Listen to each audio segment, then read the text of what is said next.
ఇంగ్లాండ్తో జరుగుతున్న second test day 2లో కూడా భారత ఆటగాళ్ల హవా నడుస్తుంది. బ్యాటింగ్, బౌలింగ్లో నిప్పులు చెరుగుతున్నారు. బుమ్రా దాటికి ఇంగ్లాండ్ బ్యాట్స్మెన్లు ఎక్కువ పరుగులు చేయలేకపోయారు. ముందుగా డే 2 స్టార్ట్ కాగానే జైస్వాల్ తన డబుల్ సెంచరీని చాలా సులభంగా సాధించాడు. ఆ తర్వాత బిగ్ షాట్ ఆడి అవుట్ అయ్యాడు. ఆ తర్వాత వచ్చిన బ్యాటర్లు వెంటనే అవుట్ కావడంతో ఇండియా 369 పరుగులకు ఆలౌట్ అయింది. మొదటి ఇన్నింగ్స్ ప్రారంభించిన ఇంగ్లాండ్ జట్టు ఓపెనర్లు డకెట్, క్రాలే 59 పరుగుల పార్ట్నర్షిప్కు కుల్దీప్ బ్రేకులు వేశాడు.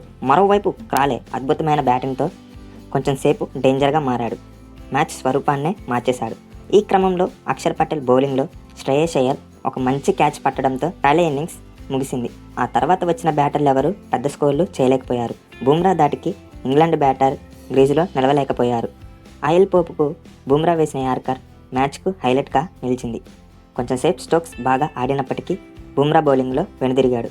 ఇంగ్లాండ్ 253 పరుగులకు ఆలౌట్ కావడంలో కీలక పాత్ర పోషించాడు. ఆట ముగిసే సమయానికి సెకండ్ ఇన్నింగ్స్ ప్రారంభించిన భారత్ 28 పరుగులు చేసింది. 171 పరుగుల లీడ్లో ఉంది. డే 3లో భారత్ పెద్ద టార్గెట్ని సెట్ చేస్తుంది.